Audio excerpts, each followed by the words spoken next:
Welcome back to another episode of the Girls for Greatness podcast. If this happens to be your first time listening in, then welcome. It is an honor to have you here, you guys. This is episode number 146. I am your host, Delia Perry, and today I have Randy Rutledge with me. Randy is the founder of Singletree Media and the online Adjunct. Randy is also a lecturer in Health Informatics, Clinical Decision Support and Telemedicine at Mercer University. Randy is working currently on the Singletree Media Entrepreneur Incubation model. And over the last year, Randy has worked with many entrepreneurs, empowering them to further their brand awareness in other markets by leveraging Randy's media platform and customized web apps. Randy is also the author of the newly released Soul Seed, a book that is all about inspiring those who have lost sight of their inner curiosity, the curiosity that led them to new discoveries about themselves, the curiosity that led them to believe that there is something big and profound that they were meant to do. My friends, I am so excited to have Randy joining me today as we dive into some topics contained in her book, as well, of course, her life story. So without further ado, Randy, welcome to the Girls for Greatness podcast. Thank you so much for being here. Thank you so much. I just love the name of this podcast. Thank we you. We are the ones rising now. For so long, we have kind of been on the sidelines, and it's our time. And even the name of the podcast, you've been doing this for a while. This is just awesome. You were doing it before, women rising before this big old thing. And I appreciate Thank you. Thank you so much. I hope I got all of that information right. I hope I didn't. Oh yeah, you okay, did. It's good. I always think like I'm trying to cram it all into this short little time period, but it's fine. No, welcome. Tell us a little about your backstory and maybe just kind of your walk in your career and how you got to where you're at now. Well, my backstory includes me growing up, just a tidbit of the backstory. Yeah. Growing up in Jersey, the only girl, and I had 6 brothers. And so just growing up with them, I got a perspective on life that enabled me not to fear many things. And that includes climbing trees and falling down on my knees. And from there, I wanted to be a journalist. And then when I saw that journalists have to be out, and I think Geraldo Rivera was out back then, and he would just go into all these crazy different situations. I was like, no, I don't want to be that. And I just started thinking about, what I wanted to be, but I knew I wanted to be a teacher. And I talk about that in my book, Soul Seed, about seeing one of my teachers standing in the grocery line and people were talking to him nicely. And the one thing I noticed is that he didn't pay for the groceries. And I was just like, wow, he didn't pull out any money. And I was just like, I'm going to be a teacher because teachers teach all the kids and they get free groceries. It's interesting how when you're a kid, you think about that. And then later on, I realized back in the day, teachers got paid one time a month. And so they had these credit lines at the neighborhood grocery store. But it was that kind of pushed me forward. And with the mindset of teaching and mentoring, I got into technology, I think in the early 80s. And I coded and did things, but it was mostly centered in healthcare and healthcare analytics or a school of medicine. So I kind of moved through that and just keeping this long, line or string of technology in healthcare. And then it led me to opportunities to teach. And so from there, I've just been a person that have had a 9 to 5, but on the side, Delia, I've always wanted to have, people call them side hustles, but I call them a way to, fuse the other parts of who I am, right? We're not our jobs. That is not our identity, our 9 to 5s. We're so much more than that. And so these after 5, I call it after 5preneur, these things that we were doing, it gave me an opportunity to try this, try that, and see what I really, really liked. And so from there, just teaching all over and doing different things, I started thinking about my students. I'm looking at them, how they're all coming to school just to get the job, get the right husband or the right wife and have the right house. And I could just see this point in them, where they lacked happiness. and they may not have been doing what they were called to do or what they wanted to do as a child, And so when I think about my backstory is kind of like a servant trying to help and encourage people to be who they really are and giving them that oxygen and that space to know it's okay. You don't have to fulfill the expectations of someone else if it goes against who you are, Sure. I love that. And I think you bring up such a great point about, the fact that a lot of times, we find ourselves in a career or a job that, yes, we're putting our heart and soul into, and perhaps we like it, but there's always this other thing that some of us, I think, feel. I've felt that. I know in, my career as a teacher and beyond, just that thing that kind of tugs at your heart that you feel like you were meant to do, or just, Yes. something else that you have to contribute. Yes. We're holistic creatures, and it's interesting that we're socialized to believe there's just one path for us. Mm-hmm. And in that one path, we are expected to feel some type of satisfaction and happiness. And most of us do not. And yet that's the question, or that's the narrative in the back of our head. And we're afraid to just come out like Lucy and Charlie Brown. That's not what I want to do. We're afraid to pivot and say, you know what, I tried that. That's not me. I'm going to do something else. We're so conditioned to give everyone else what they want and not what we want. Mm-hmm. Yeah. You've had such an amazing background, I think, Rainey, with empowering entrepreneurs to move forward in their field, and your whole work with your media, and just, even leading up to that, how you wrote so much and helped so many students in the college setting. And then now I think you've, tapped into something even, on a different level with your new book. Yes. And I'm curious how that whole idea came into being, and how, you just decided you wanted to write this book, and maybe even a little bit about who it's for. I wrote the book, I guess, for that silent voice in me, because I was experiencing the same thing, which is one of the reasons why I started doing things on the side of my 9-to-5. The book is for those who have been, and I say that in the book, kind of marched off in single file into this space of, this is what you need to do to be happy, to make money. This is what you need to do to be so-called successful.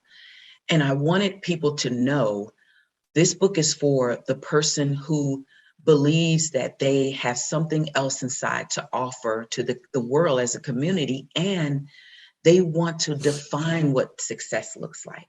They want to be the one that writes the story of success for their life. And I call it the success of life, not success in life.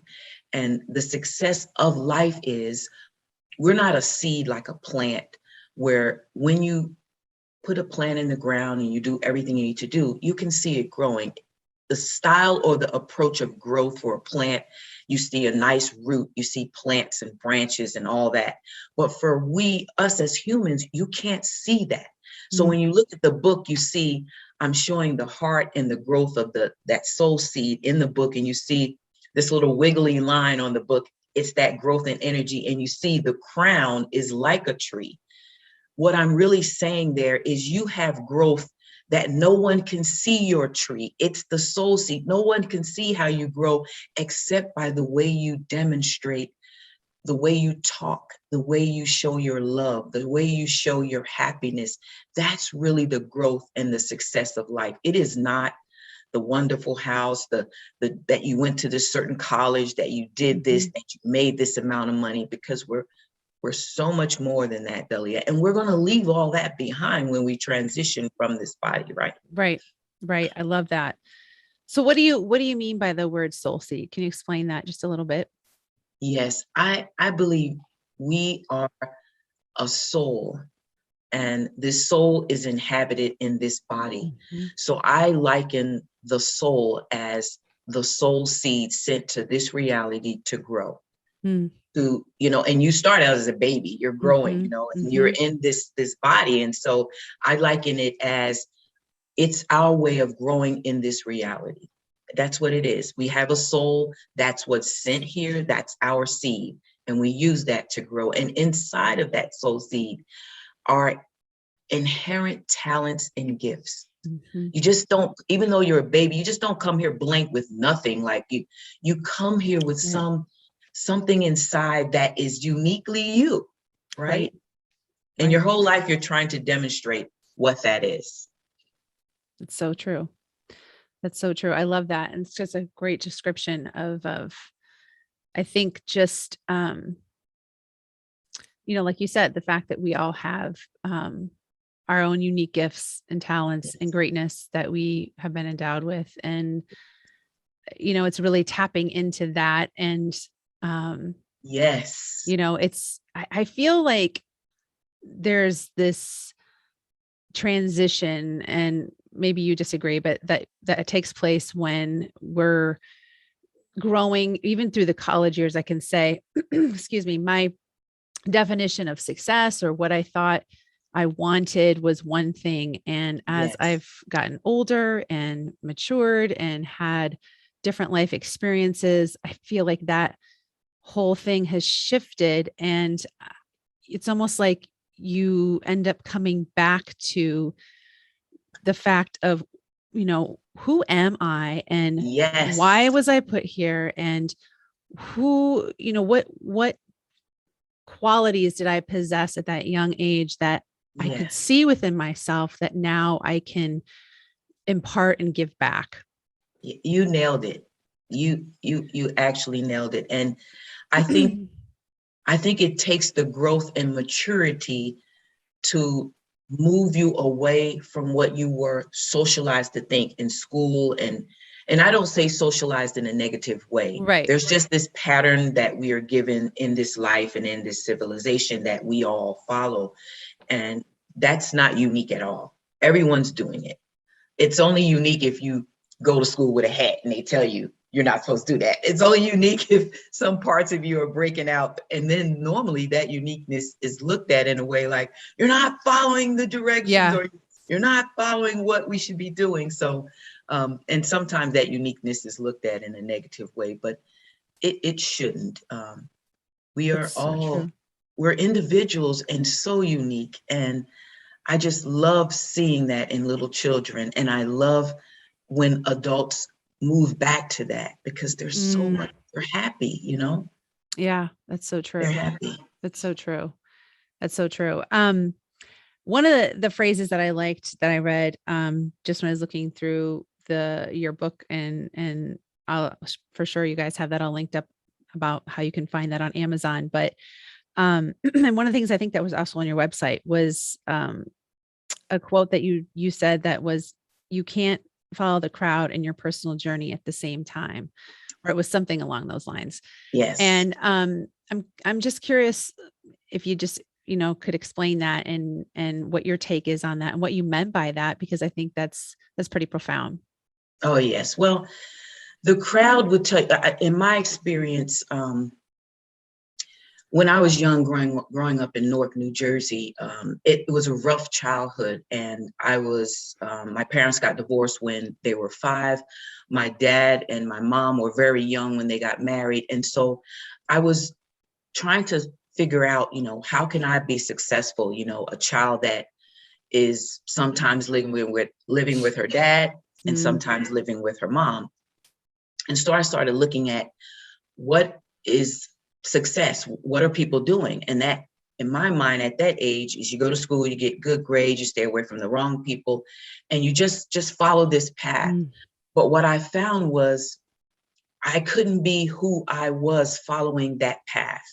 I was doing it and it was contrary to who I am because something inside of me wanted to do something different. I mean, I'm a singer. I love music. I have an artistic side of me, but I was just marching into this space of maybe science and math and all these things. And I was just trying to do what everyone else is doing and looking around and trying to see what they're doing, but it didn't fit all the time because it didn't fit my lifestyle at home.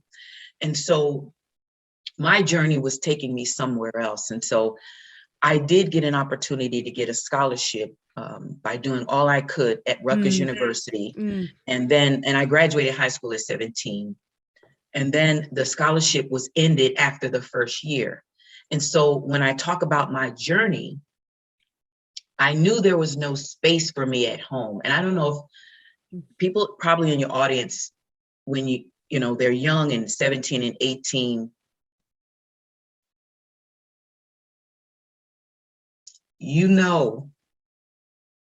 when there's no space for you at home and there's other kids. And so you have to make different decisions that take you on a different journey. And so I was just praying, what should I do? Where should I go? And I was walking down Broad Street in Newark, New Jersey, and I looked up and I saw the federal building. I walked inside and they were so happened to be giving the test to join the military. I took the test and in 3 days I was gone. So even though in 3 days I was gone, I joined the Army and I became a personnel specialist. And it was the first time I really left the state of Jersey, and I got to see life from a different perspective. And I get to see people all similar to me trying to find an alternate way to live and find success in this life. They didn't make the college thing or for whatever reason. And so there's path and structures that's already set. And I talk about that. And just because they're set doesn't mean you can follow it and get the same outcome. So there's this dichotomy of here's the journey that they say I should be taking, but here's the journey. I don't want to say I'm forced to take, but here's the journey because of me and who I am, where I live, who my parents are, what my economics are. I take a whole different journey. And so you can't follow the crowd because oftentimes there may not be a place for you in the crowd. You must follow your own journey. And you don't know that's part of the soul seed. You don't even know it's written that way, kind of, sort of, because it could be painful. And you're asking yourself, why can't I do it like everyone else? Yeah. That's beautiful, Randy. Thank you for sharing that. It's so true. I definitely agree.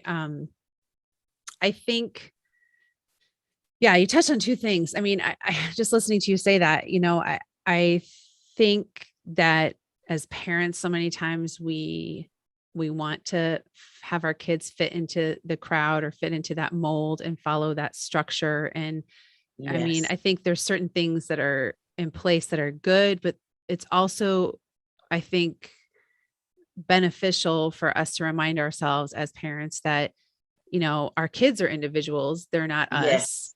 And they have gifts and talents that we don't have. And I was just actually having this discussion with my daughter, who's a teenager, the other night, because I could tell that she was just wrestling with some things of not doing some of the things that some of her friends were doing, or some of her, just not following it in that line. And I just said, you're going to find your own path.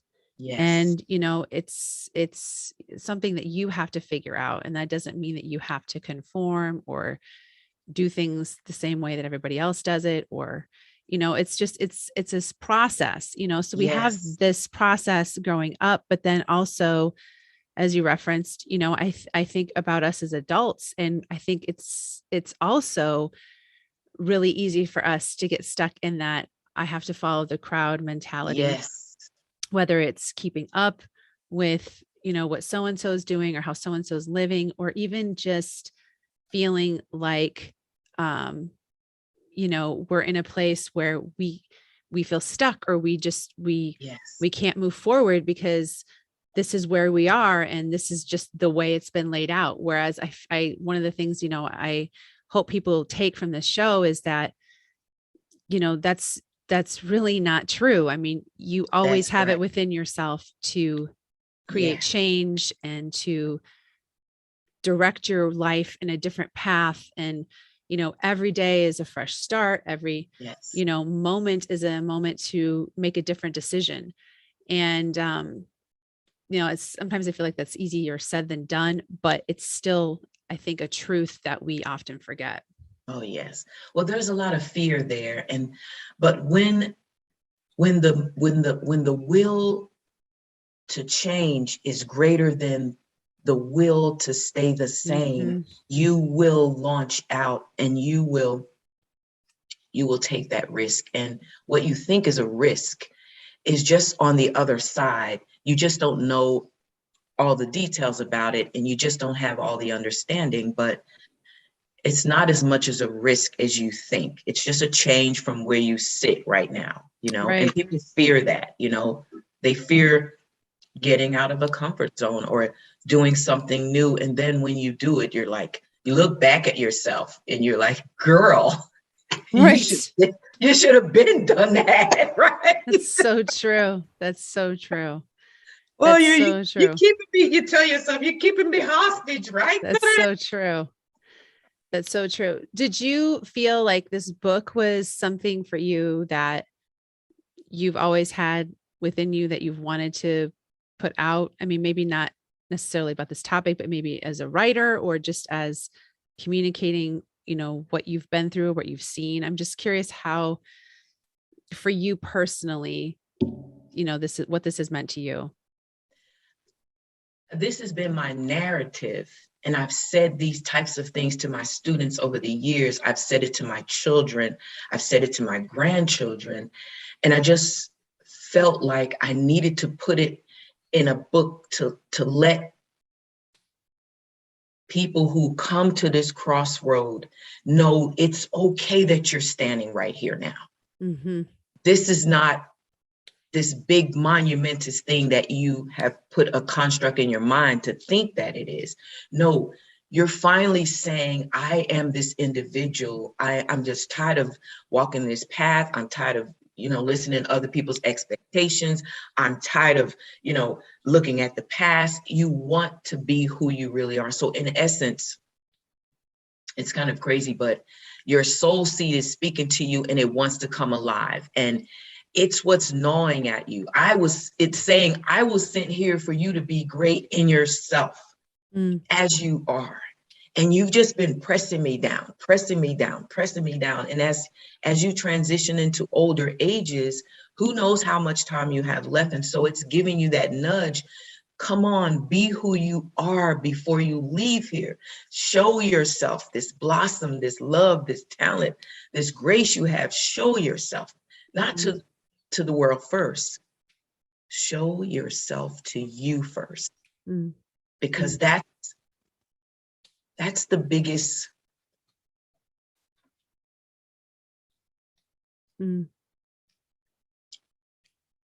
that's the biggest tragedy, not to be who you really are.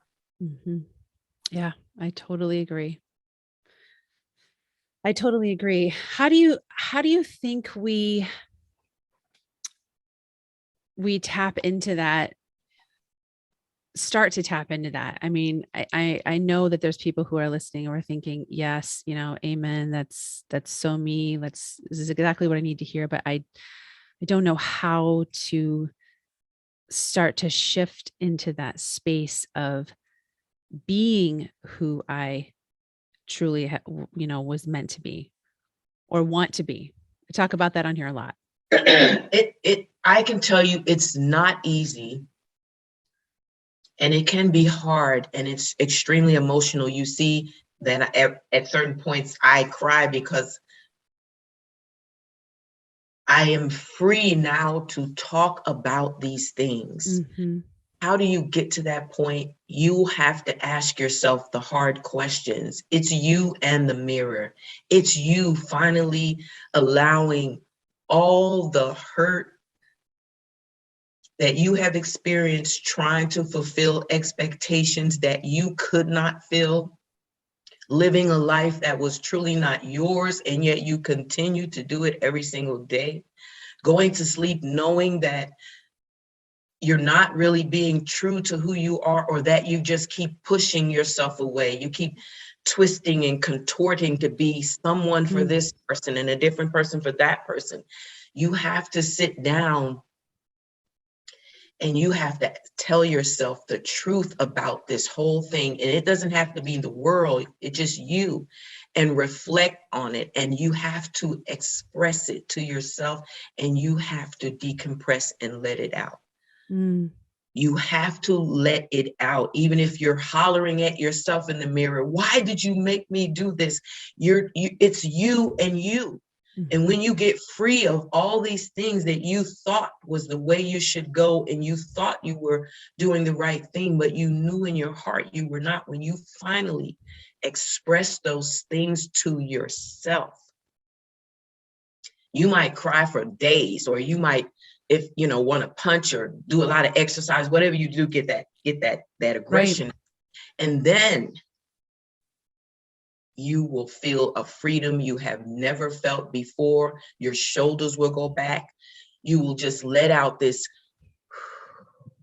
air. You'll fill the room with oxygen. You can stand in your own two shoes. You can talk about what you like and you dislike, and you can say probably for the first time, you know what? I hear what you're saying, but that's not my life.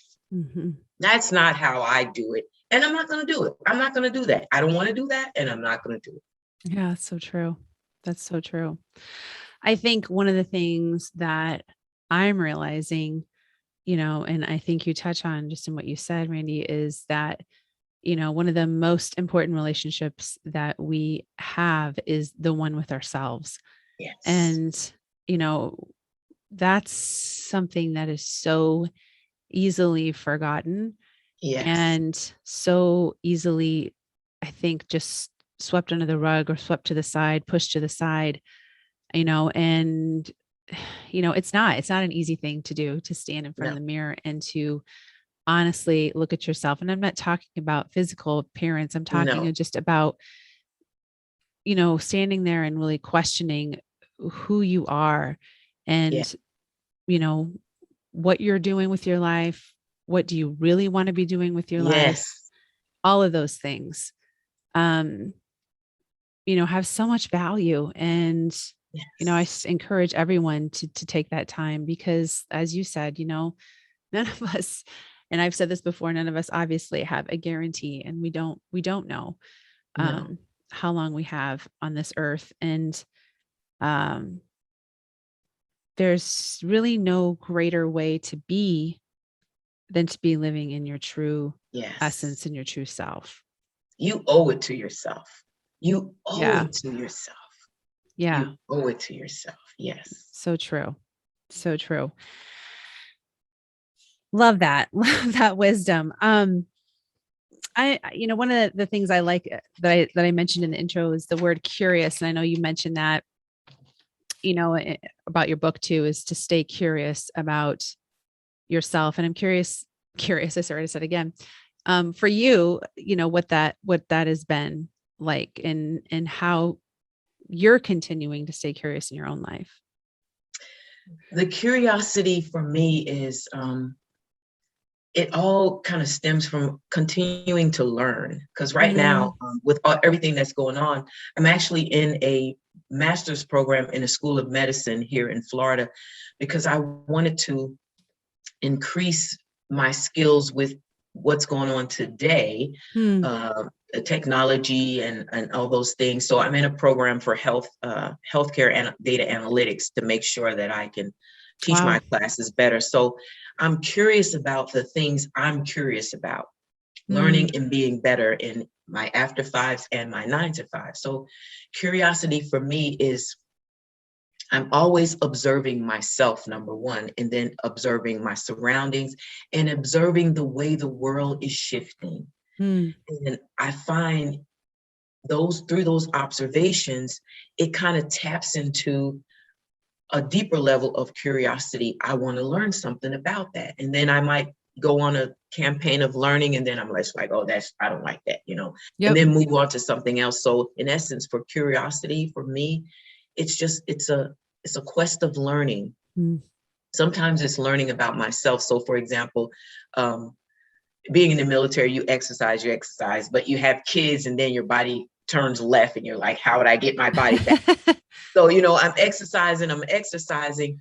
And most recently, I bought something called Aqua Jogger because I just used to jog in the pool, but I bought an Aqua Jogger, curiosity. It's a belt you put on that keeps you buoyant.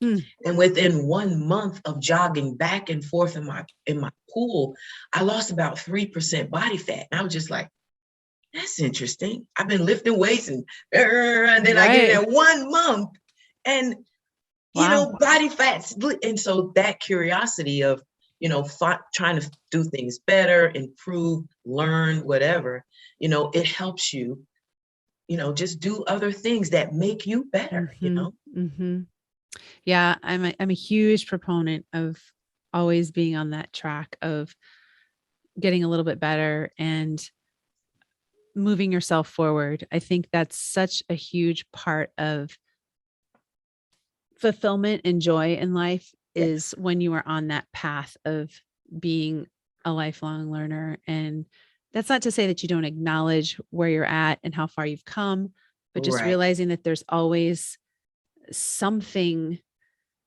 some area, some knowledge to be gained, in some way, shape, or form. It's energetic too. Yeah. It keeps you from being stagnant. It's energetic. It keeps your conversation relevant and, you have something to talk about, something to contribute to the community. Yes, I agree. Oh, I loved this conversation, Randy. I really do. And thank you so much. And I want to end with just 2 questions that I ask all my guests. My first one is, tell me 3 words that best describe who you really and truly are. Wow. I'm the hype man. Oh, that was too many words. Well, no, you can do like, I had this happened the last time and I should probably explain it a little bit better. It's like 3 words, like 3 single words. 3 single words, like okay, 3 words that best, like compassionate or whatever your word is, 3 separate words. Well, I'll say hyped because I'm high energy. I'll say, this is similar, high strung. And I don't mean that in a negative way. I mean that I can think on multiple tracks and I can have 10 things going and I'm fine because that's my personality. The other one is forgiving. I have room in my life and in my mind to forgive. Because we're not perfect. Yeah. Beautiful. And my last question, how do you personally work to embody greatness in your own life? I start with myself first, and then I let that permeate to everyone that I come in contact with. I be my authentic self, even if that makes me cry. Like, and Delia, you just brought out like, I love it. The tears here. And that's my greatness, being my authentic self and just,